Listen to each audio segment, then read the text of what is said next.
en México, y todos hemos conocido a alguien que tiene diarrea y que, ¿por qué no viene tu compañero? Pues porque tiene diarrea. Que sabe que pues por la diarrea, entonces le echamos la culpa a las diarreas a algunas cosas. ¿Qué es diarrea?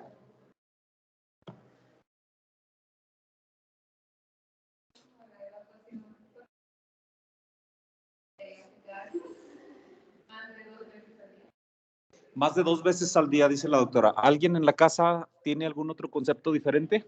¿O alguien aquí en el salón? ¿Más de 3? Ajá, acá nos dicen que más de 3.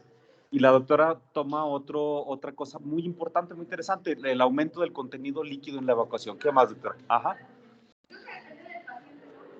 Una, depende mucho del paciente. ¿Qué más?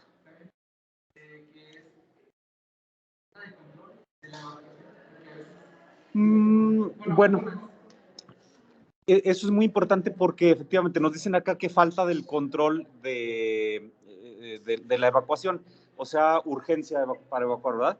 Eso es bien importante, y cuando tenemos al paciente con enfermedad diarreica, preguntar en la semiología de la diarrea eso, si nos provoca urgencia para evacuar. Porque hay pacientes que nos dicen, es que evacúo 5 veces al día, pura agua. Oye, ¿y tienes urgencia para evacuar? Y dice, no, aguanto perfectamente. Nada más, en cuanto llego a la casa, voy a evacuar y hago pura agua y son 5 veces al día. ¿Es diarrea o no es diarrea? Sí, es diarrea, efectivamente. Aumento del contenido líquido en la evacuación y aumento de la frecuencia de evacuación. Para esto es importante que sepamos nosotros qué es lo normal, lo común de evacuación. Pues así les hago la pregunta porque hay algunos términos que todos hablamos y conocemos y creemos conocer así perfectamente bien: fiebre, infección y diarrea son así muy comunes que lo conocemos nosotros desde siempre. Si le preguntan a un niño del kinder, ¿por qué no vino ayer? Les va a decir, es que tenía diarrea, y él ya conoce el término, ya sabe más o menos a qué se refiere, pero no la puede definir así como lo vamos a lograr ahorita, ¿sale? Lo mismo sucede con la fiebre, lo mismo sucede con infección. Cada quien podemos tener un concepto de infección. Cuando sean niños grandes y llegan a cirugía, vamos a platicar qué es infección y todas las características de infección. Bueno, aquí platicaremos ahorita que son niños pequeños todavía del kinder quirúrgico, del kinder médico. Vamos a hablar entonces de las diarreas. ¿Qué son las diarreas? Y mucho. Ándale, ¿qué pasó?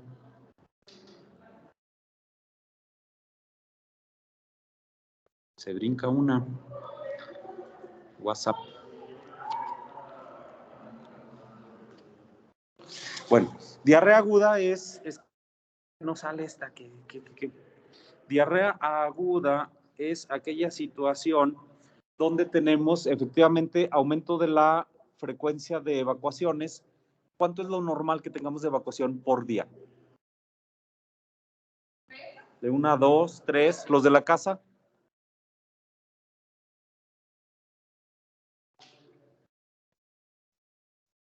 ¿No? ¿Siguen dormidos? Sí, el día está como para seguir dormido. ¿Cuántas veces es normal que comamos al día? 3. Entonces sería normal que cuando tenemos un eje cerebro-intestino íntegro, podemos evacuar hasta 3 veces al día. Y de ahí se deriva. ¿Y cuánto es lo menos? Porque luego vamos a ver el tema de estreñimiento. ¿Cuánto es lo menos frecuente que podemos estar evacuando y que se considere completamente normal? Para luego hablar de estreñimiento. Hay gente que dice, es que estoy estreñido. ¿Cuántas veces haces? ¿Cada cuándo evacúas? Dice, 2 veces al día. Ah, caray, ese no entra en la definición de estreñimiento, pero la gente dice que como batalla para evacuar, aunque evacúe 2 veces al día, lo toma como estreñimiento. ¿Cuánto es lo menos frecuente de evacuación normal? ¿Cuántas? ¿Cómo? 0, pero ¿cada cuándo? 0, ¿durante cuántos días?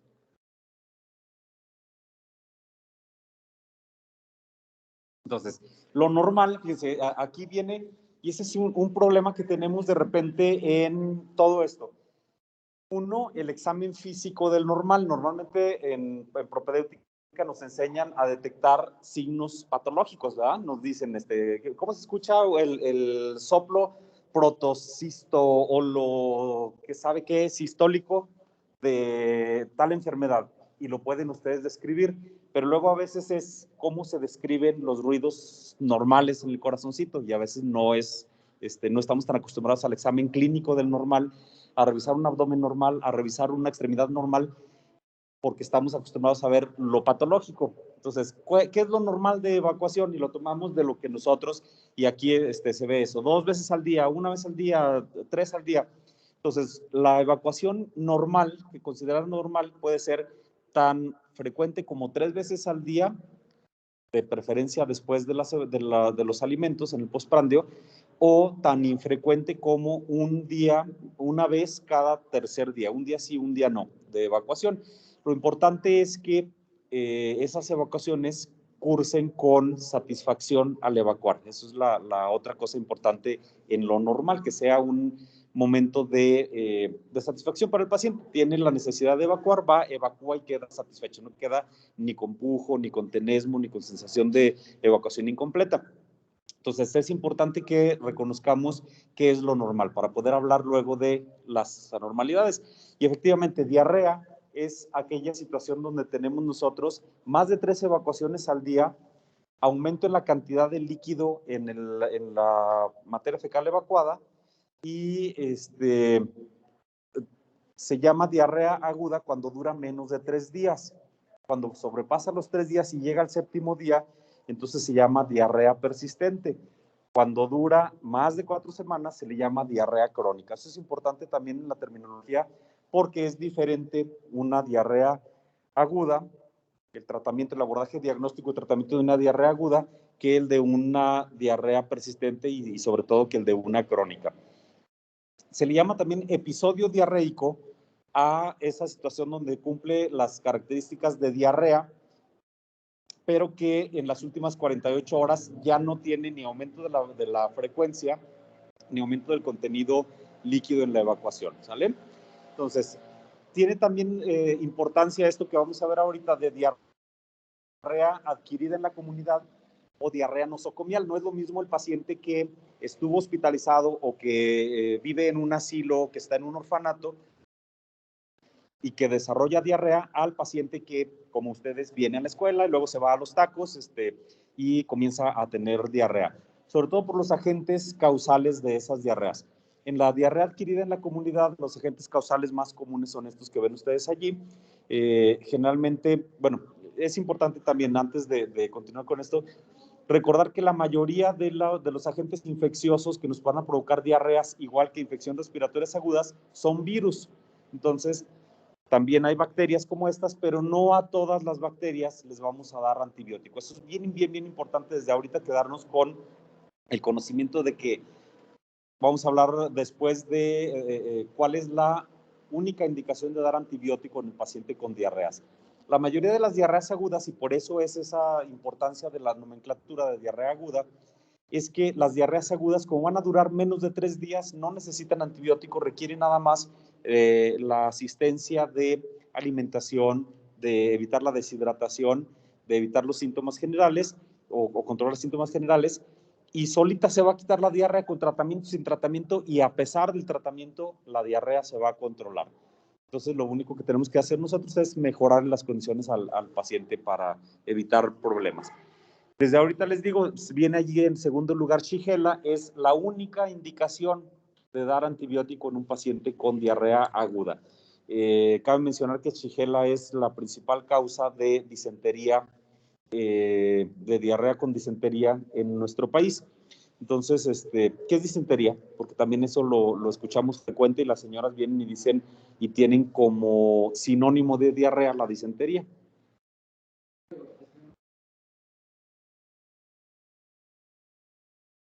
Exacto. Disentería es la evacuación diarreica con moco y con sangre y se puede acompañar de síntomas generales, fiebre, deshidratación, mialgias, artralgias, malestar general, etcétera. Perfecto. Entonces, una es diarreas adquiridas en la comunidad. Otra es diarrea nosocomial. A ver, si gusta usted tome el control a ver si con usted puede, ajá, y a ver si allí, porque conmigo brinca muy rápido. Entonces, diarreas nosocomiales. son aquellos pacientes que se considera que adquirieron la diarrea en un medio hospitalario o en un lugar confinado, en un asilo, en un orfanato, y que entonces ahí las bacterias que nos pueden estar provocando el problema son diferentes a las que están en la comunidad y por lo tanto sí debemos ser mucho más cuidadosos en este tipo de pacientes porque si estuvo hospitalizado generalmente su sistema inmune va a estar alterado. Si estuvo hospitalizado y tenía algún tipo de infección, pues es un paciente que puede tener resistencia a los antibióticos, que puede tener situaciones diferentes pues que las que se presentan en la calle. ¿La que sigue, doctora? Entonces es importante reconocer esa parte. Decíamos, diarrea persistente es aquella que dura más de 7 días y la causa de la persistencia de la diarrea generalmente es esto, la falla en el diagnóstico o en el tratamiento inicial. Es bien común la falla en el tratamiento inicial donde la gente llega a la consulta y le dice, es que traigo al niño porque tiene diarrea. Dele, a él siempre se le quita con el trimetoprim sulfametoxazol. Y ahí vamos a recetar el trimetoprim sulfa. Entonces, mal abordaje terapéutico. A lo mejor nosotros sí sabíamos que era una diarrea causada por virus y que se iba a autolimitar en menos de 3 días, pero le damos el antibiótico y eso hace que tengamos una alteración de la microbiota y que vayamos a tener luego esa persistencia de la diarrea.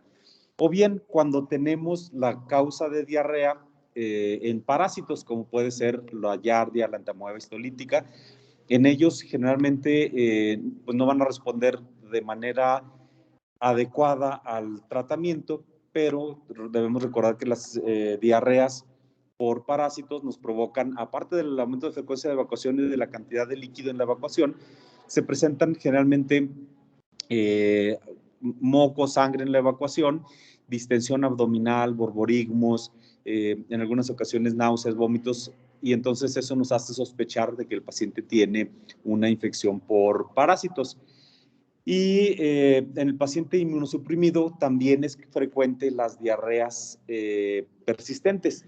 Aunque iniciemos bien el tratamiento adecuado, si conocemos que el paciente es inmunosuprimido, debemos utilizar otras medidas de control. Si el paciente está inmunosuprimido, tenemos que ver cómo está, qué tan grave está su inmunosupresión en ese momento, ya sea adquirida, innata, causada por medicamentos, etcétera. Debemos reconocer qué tan inmunocomprometido está, porque, por ejemplo, infecciones por citomegalovirus en el tubo digestivo, en el paciente inmunosuprimido se convierte en un problema importante. De hecho, es un paciente que debería de mantenerse hospitalizado, aislado, con la vigilancia de su sistema inmune, para poder llevarlo a mejoría, si no le va a ir mal al paciente. Entonces, reconocer también que son gérmenes diferentes los que nos provocan problema de diarreas en los pacientes con inmunosupresión. La que sigue, por favor. La diarrea aguda puede clasificarse en diarrea inflamatoria y diarrea no inflamatoria. También esto es importante porque en el abordaje diagnóstico del paciente con diarrea debemos reconocer esto. Hay diarreas inflamatorias cuando son causadas por microorganismos que invaden el propio microorganismo, está allí presente e invade la mucosa intestinal.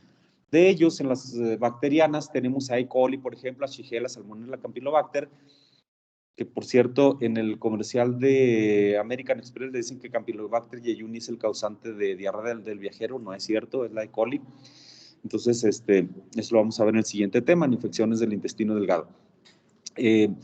Los microorganismos llegan, se comienzan a reproducir en el epitelio del intestino delgado y nos presentan como consecuencia de la inflamación causada por la presencia del microorganismo y de los fagocitos que llegan a tratar de controlar, es como se presenta esa diarrea inflamatoria, por eso se llama inflamatoria, porque está causada por inflamación. En las diarreas inflamatorias es común que encontremos disentería, la presencia de moco, sangre en la evacuación y síntomas generales. El paciente puede tener, aparte de la deshidratación y de la diarrea, puede estar con ese estado toxinfeccioso, con fiebre importante, muy elevada, taquicardia, hipotensión arterial, deshidratación, dolor abdominal, mialgias, artralgias. Es un paciente que se ve mal y que tiene como síntoma principal la diarrea. En esas diarreas inflamatorias sí tenemos que sospechar la presencia de todos estos microorganismos, y es un paciente que puede manejarse en casa o que en algunas ocasiones por el ataque al estado general va a requerir hospitalización. ¿La que sigue? Entonces, ser cuidadosos con diarreas inflamatorias. Luego vienen las diarreas no inflamatorias. En esas, la causa no es el germen en sí, sino los productos del germen. Incluso puede ser, sobre todo en estos tiempos de cambio de climas, hay 2 temporadas, ahorita que inicia los climas más fríos o cuando cambiamos del frío hacia el calor, es común que tengamos estas diarreas no inflamatorias, a la que le llamamos también intoxicación por alimentos. En ellas, las bacterias llegan, fermentan el alimento, y luego llega la tarde y la noche, que es fría, y se mueren las bacterias, pero dejaron sus toxinas en el alimento. Y el paciente lo consume, y es ese paciente que dice, es que desde que me comí el pollo dije, algo no está bien, y en poco tiempo, la característica de la diarrea no inflamatoria es que en pocas horas se presenta el problema. La inflamatoria, dijimos, las bacterias tienen que llegar a través del consumo de alimentos o agua contaminados, y nos provoca que se requiera primero la proliferación bacteriana, que comience a haber más número de bacterias, luego la llegada de fagocitos y todo esto, y nos provoca los datos de toxinfección, pero un día o 2 días después de haber consumido el alimento en mal estado. En las diarreas no inflamatorias, la intoxicación por alimentos, desde que se consume decimos algo no está bien, y al ratito comenzamos con el dolor abdominal, la diarrea, la náusea, el vómito, el malestar general que puede haber en el paciente. Es así rápido.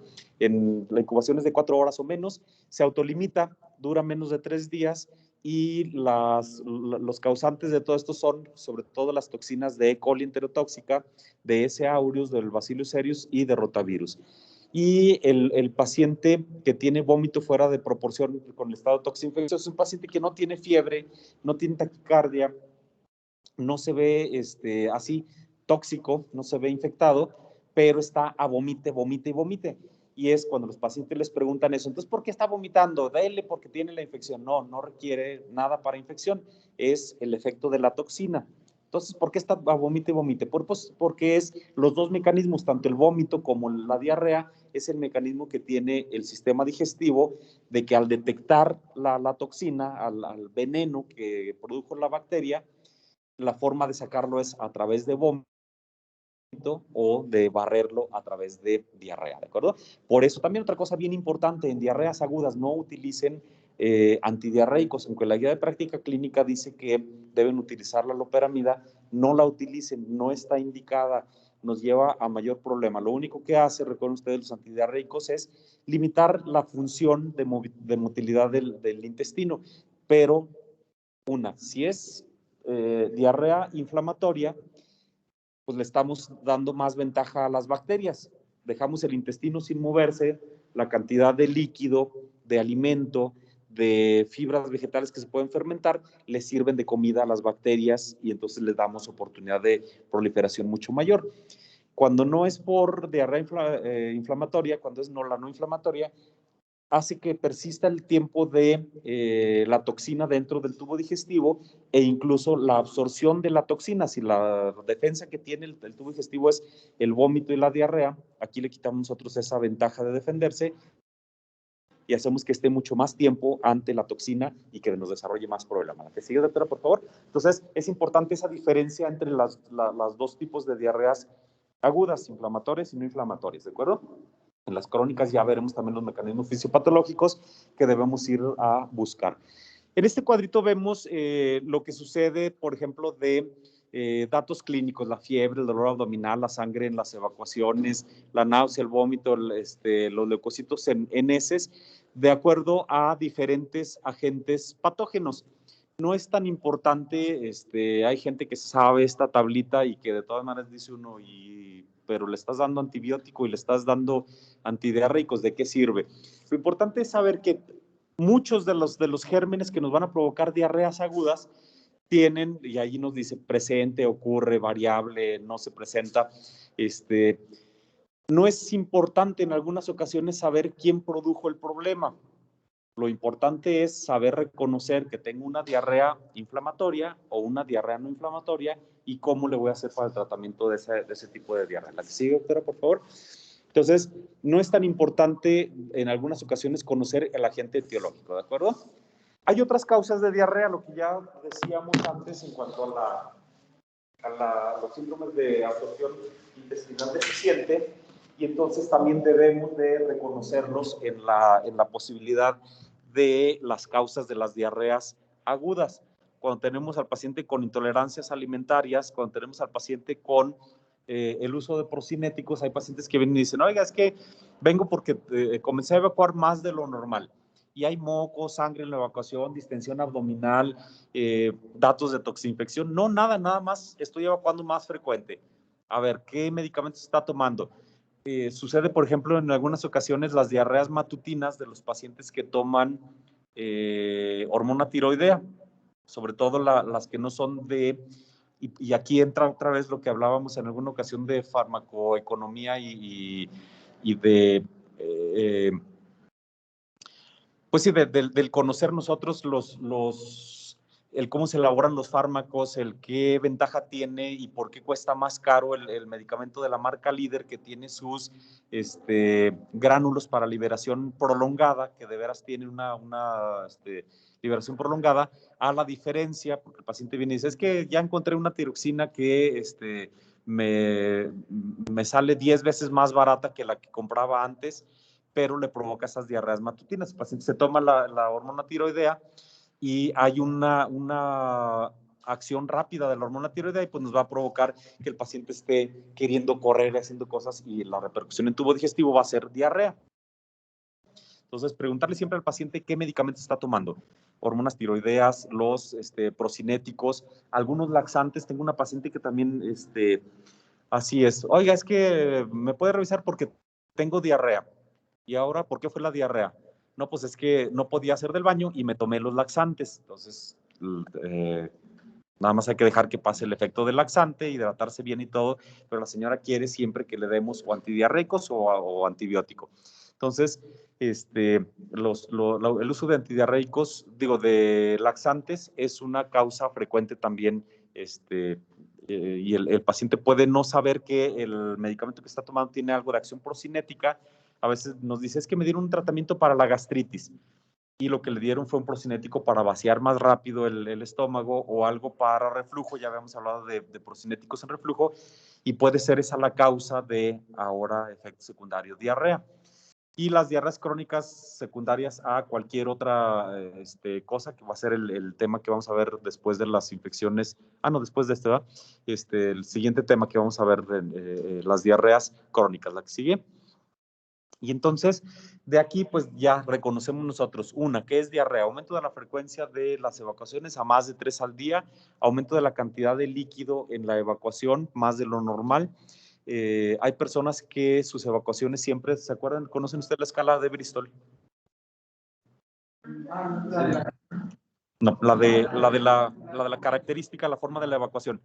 Esa escala de Bristol nos sirve para que nosotros podamos saber en cada paciente cuál es su hábito normal. Hay pacientes que están acostumbrados y su normal es la evacuación en esíbalos, o sea, como bolitas de borrego.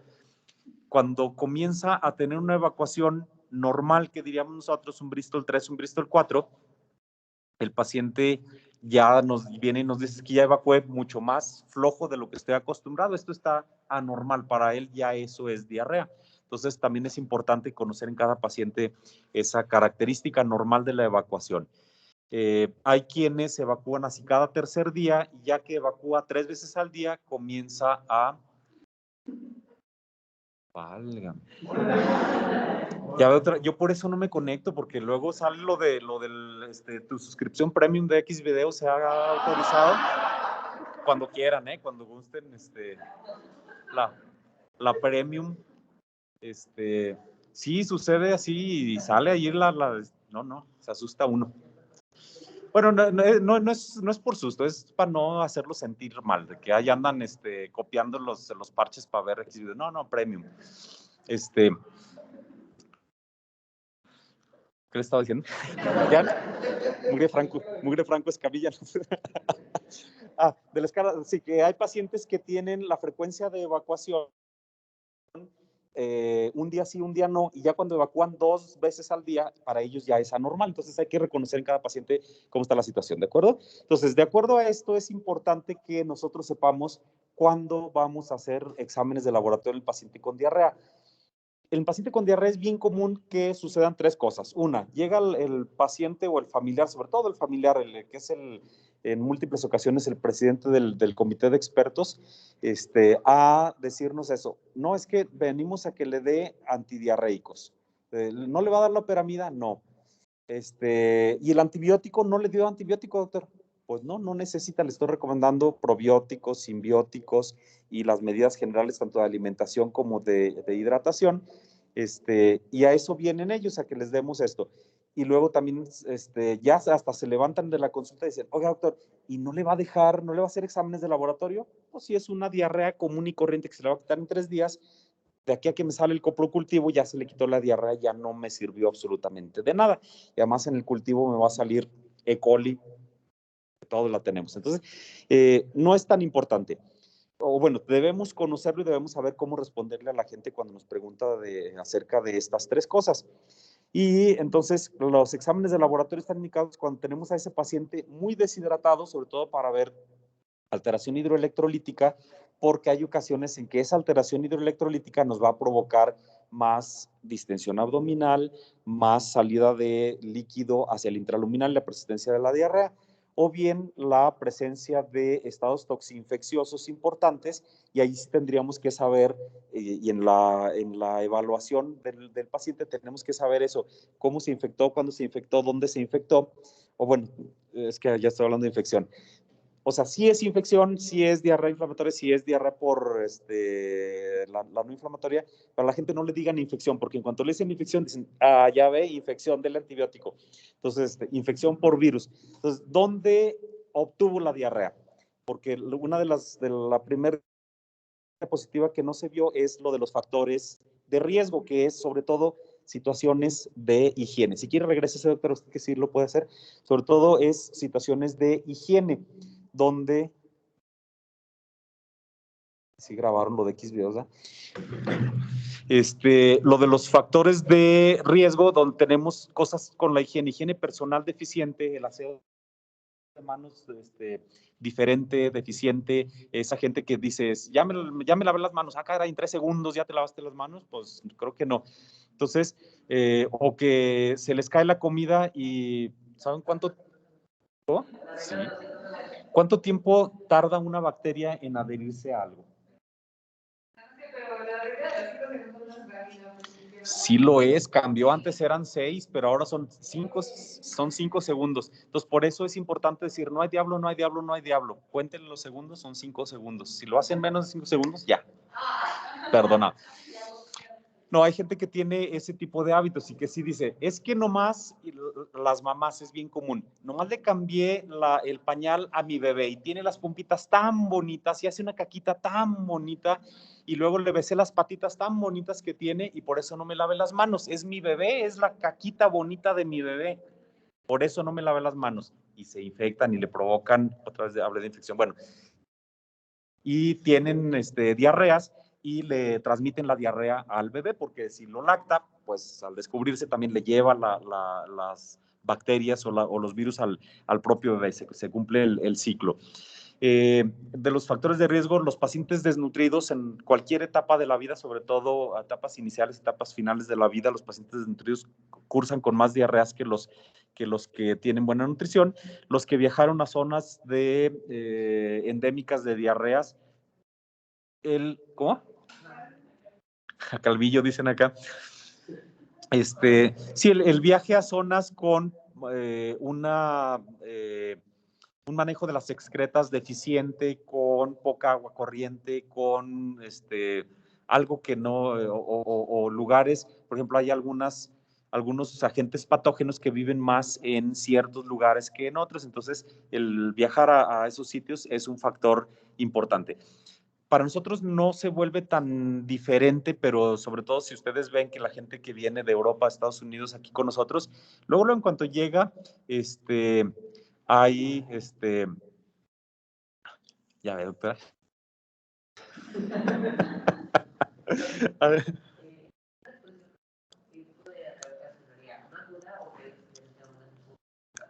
Las dos, desafortunadamente son las dos, porque son situaciones nos preguntan aquí que en la exposición previa a antibióticos, ¿qué tipo de diarrea se presenta? Si diarreas agudas o diarreas crónicas, las dos. Hay ocasiones donde el paciente fue con el dentista, le tapan la muela o le extraen la pieza dentaria y le dejan algún antibiótico. Generalmente ellos utilizan antibióticos. Recuerden que la boca es de los sitios más sucios que tenemos, entonces ellos tienen que utilizar o mezclas de antibióticos o antibióticos con un espectro importante, sobre todo para los gram negativos y para los anaerobios. Y eso nos provoca alteraciones de la microbiota y nos puede llevar a eso. El paciente que viene 2 días después con nosotros porque nos dice, ahora, desde que fui con el dentista, ahora me duele la panza y traigo una gastritis medicamentosa, pero también tengo diarrea por la alteración de la microbiota, y entonces puede ser así, aguda. O puede ser, depende también del tipo de antibiótico, porque lo tomó el tiempo que estuvo tomando el antibiótico. El paciente que estuvo en la terapia intensiva 15 días, un mes, por ejemplo, con antibióticos, con una sepsis abdominal, con una infección de tejidos blandos o cosas así, es un paciente que utilizó muchísimos antibióticos y que va a presentar diarreas crónicas, que cuando hablemos luego de las enfermedades infecciosas, vamos a hablar, por ejemplo, de Clostridium difficile, que es eso, la exposición a antibióticos de amplios espectros durante un buen rato, y la alteración de microbiota hace que ese Clostridium comience a aflorar. Entonces, son diarreas inflamatorias por los microorganismos, así es. Con moco, con sangre, y de hecho la característica de colitis pseudomembranosa por Clostridium difficile es eso, la evacuación, la diarrea con moco, con sangre. Cuando se hace colonoscopía se ven las pseudomembranas.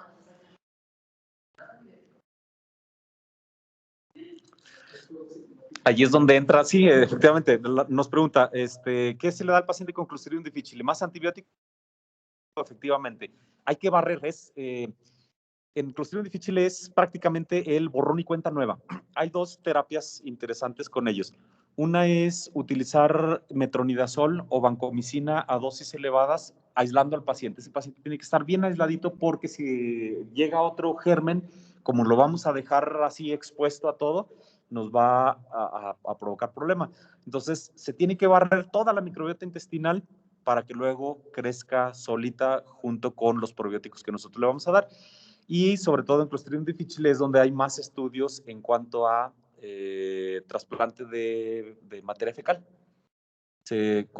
¿No han escuchado hablar del trasplante con una colonoscopia? Este muchacho hace preguntas muy interesantes. Hay un estudio interesante donde les daban unas capsulitas, ponían la materia fecal del donador sano, la ponían en la capsulita con protección entérica, y entonces se dejaba, y eso tenía cierta lógica porque hasta el final del intestino delgado era donde se abría la cápsula y entonces era la siembra de la microbiota. Pero lo común, lo más frecuente que se hace a través de colonoscopía. Con el colonoscopio primero, la toma de la muestra también se hace por colonoscopía, no es así tan de que voy a donar materia fecal. Se tiene que hacer varios estudios al donador y se hace la toma de la muestra por colonoscopía, se va aspirando desde la válvula ileocecal y se va aspirando en diferentes sitios del colon para tener bacterias de todo el colon.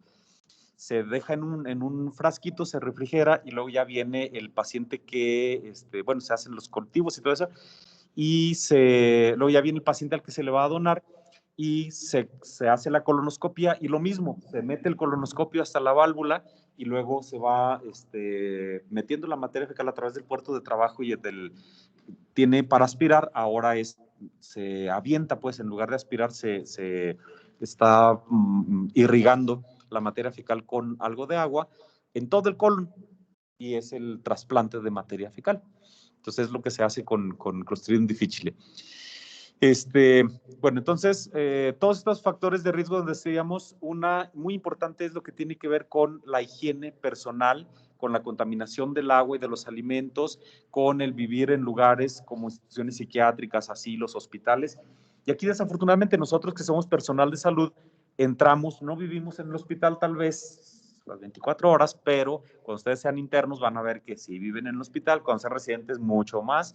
Y cuando ya estén egresados dicen, no, ya se acabó, no, pues vive uno más en el hospital cuando está egresado que en la residencia, en el internado, y hasta come uno peor en el hospital que en ese momento. Entonces, eso nos lleva es factor predisponente importante, ¿sale?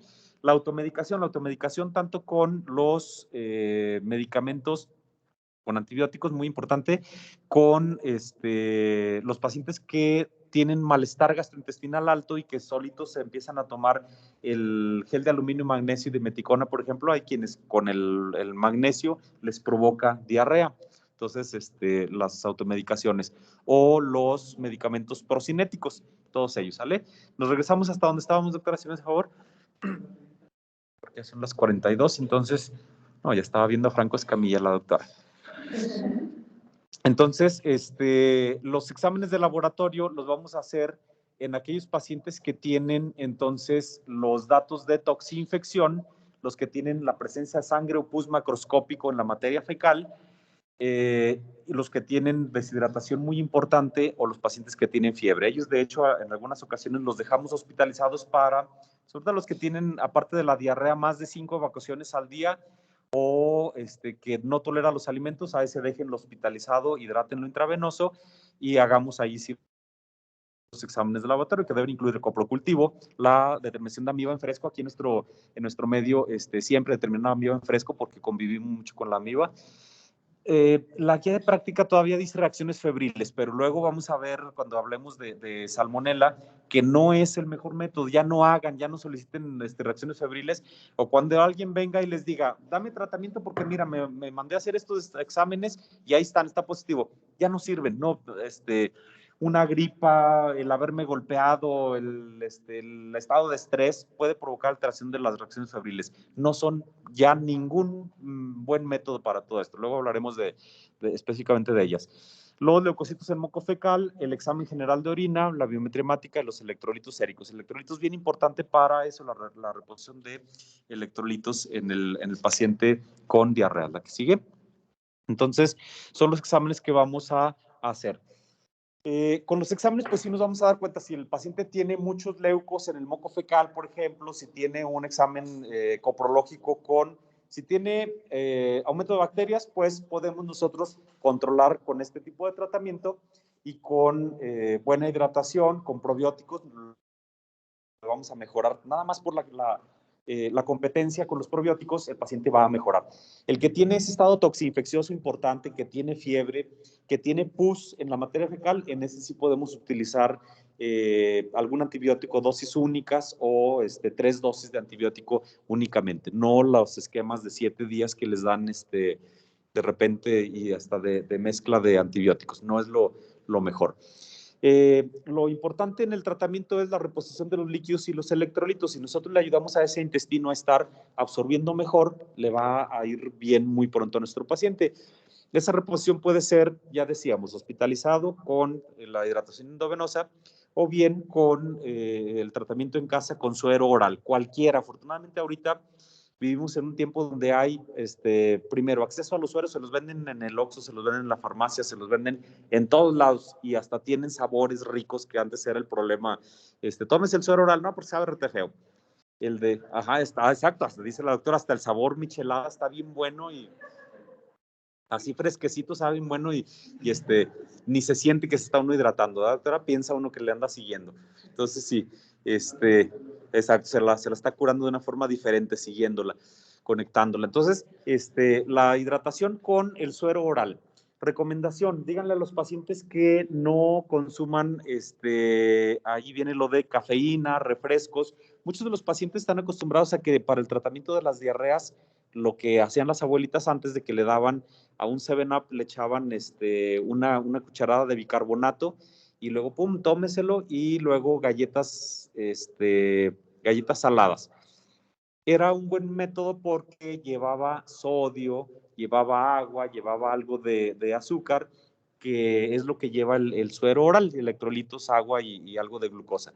Pero actualmente no, refrescos no, porque ya hablamos nosotros de diarreas osmóticas, entonces el refresco tiene una gran cantidad de azúcar que le va a provocar una diarrea mucho mayor. Entonces, que no tome refrescos. Mejor el suero oral. Evitar los lácteos, eso sí, importante, y muchos de los pacientes lo preguntan, ¿puedo tomar lácteos, puedo comer queso? Mientras esté con la diarrea, lo ideal es no, evitar los lácteos, porque se ven alteradas las vellosidades intestinales, y entonces la lactasa no se expresa como debe ser y provoca más diarrea y distensión y todo eso. La cafeína tampoco, porque aumenta el tránsito intestinal. Y lo que sí debemos hacer es la alimentación astringente. ¿Qué alimentos astringentes conocen ustedes? ¿O qué dieta le recomendarían al paciente con diarreas? Arroz. ¿En qué presentación? ¿Cómo la puedo tomar, doctor? Arroz cocido así nada más con agua. ¿Qué otra forma del arroz?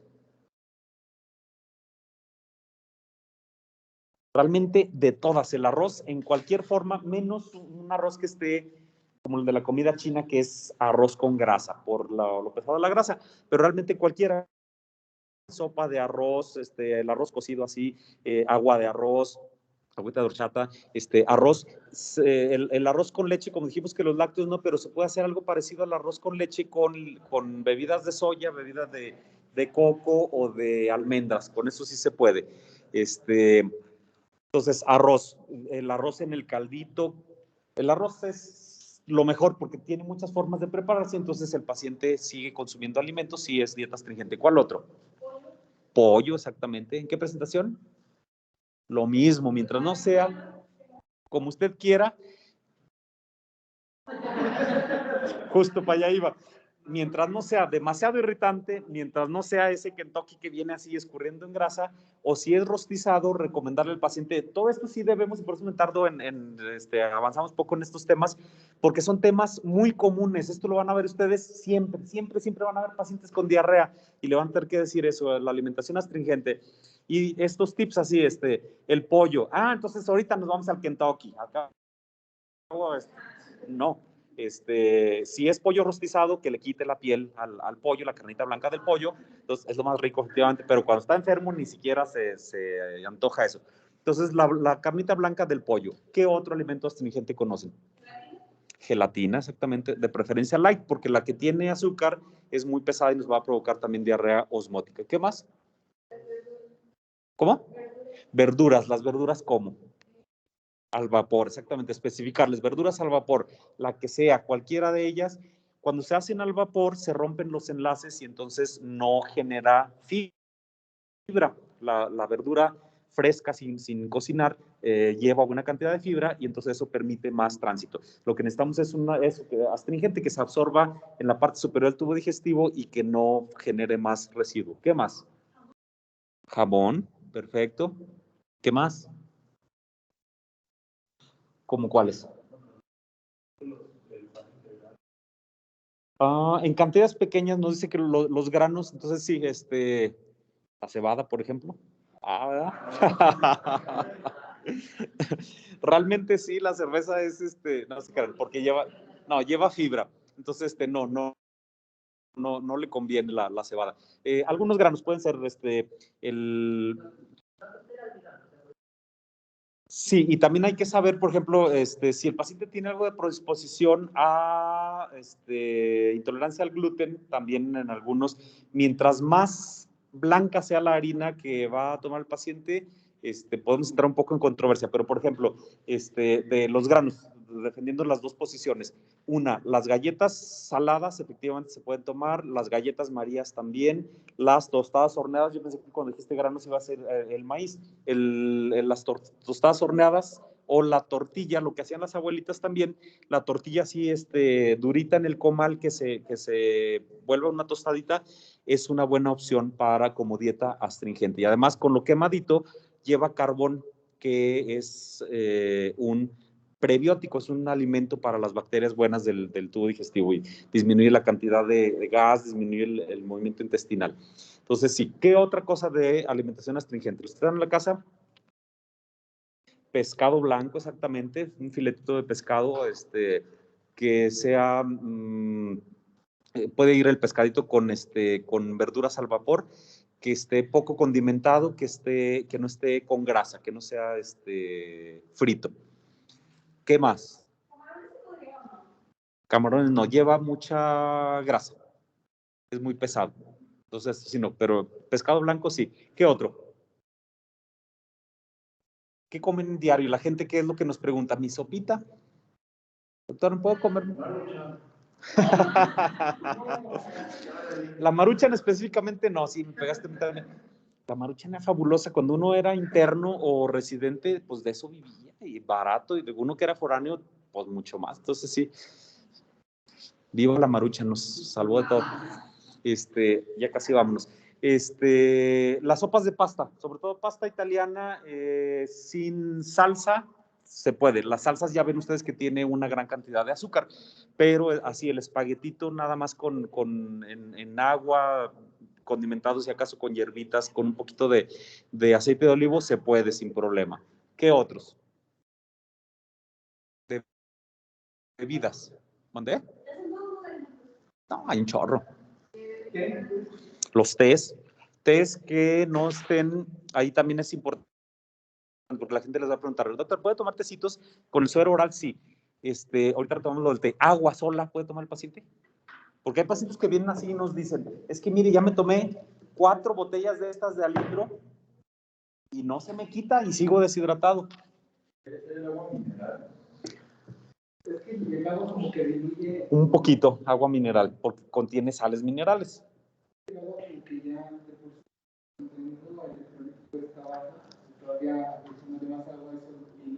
exactamente, entonces recomiendan al paciente que no se trate de hidratar con agua simple, si acaso algo de agüita mineral, pero mejor agua de frutas, con que le pongan fruta al agua, endulzado de preferencia con Splenda, con algún edulcorante, y el suero oral sobre todo. También con el suero oral ser cuidadoso, ahorita retomamos lo del agua y lo del té. El suero oral, ser muy cuidadosos. El paciente llega y dice, no, es que tengo tanta sed que mire, y se toma el litro completo de suero oral. Error. Lo que va a hacer es ósmosis importante a nivel tubo digestivo y provocar más diarrea.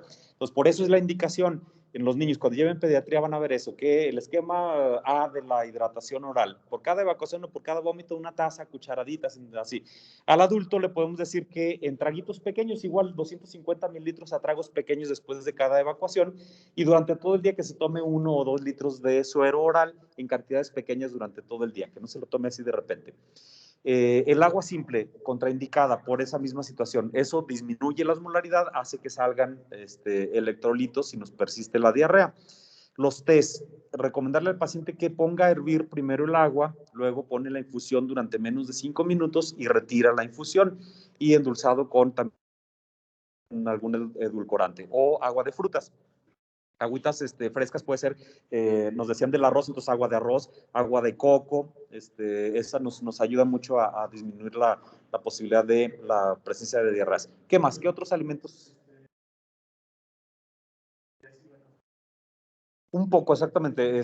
No sé si habría problema con los tés y la cafeína. Muchos de los tés efectivamente contienen cafeína, entonces ser cuidadosos también con algunos de ellos. Sí, pero no están así contraindicados como los refrescos, por ejemplo, o como un café, así un verdadero café, sí le vamos a decir, ahorita no tome café, tómese un tecito. ¿Qué otros alimentos astringentes? Exactamente, son alimentos secos, todos las almendras, las nueces, los cacahuates, los puede tomar el paciente. La manzana y la pera deben ser, se lo recomiendan ustedes, que sea cocida y sin la piel. Si le dejamos la pielecita es fibra, entonces nos puede provocar algo de presencia de la diarrea, ¿sale? Entonces, le dejamos hasta aquí ahorita al tratamiento para luego retomar la otra parte y ver lo del tema de diarrea crónica en la siguiente sesión. Lean bien lo de las dietas astringentes sobre todo, ¿sale? Ahorita les mando con Paco una hojita que tengo yo en el consultorio y les doy a los pacientes siempre que veo paciente con diarrea, las recomendaciones en diarrea, y ahí viene la fase 1 de la alimentación, la fase 2, la fase 3, cada una dura más o menos 2 días, sobre todo las diarreas que ya son persistentes. Hay que ser más cuidadosos con eso, entonces para que tengan ahí esa información y eso mismo le digan ustedes a sus pacientes. Esto puedes comer, el que no comas los líquidos demasiado fríos o demasiado calientes, porque eso también provoca alteraciones de la motilidad. Darse el tiempo para comer. Cuando comemos muy rápido, también eso aumenta la motilidad.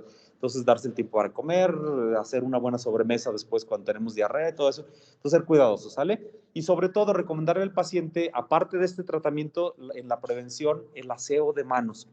En 2008 que llegó la influenza, el 9 y el 10 tuvimos muy pocas diarreas y ahorita disminuyeron también, pero ahorita hasta miedo tenemos porque el paciente que tiene diarrea es un paciente que tiene coronavirus.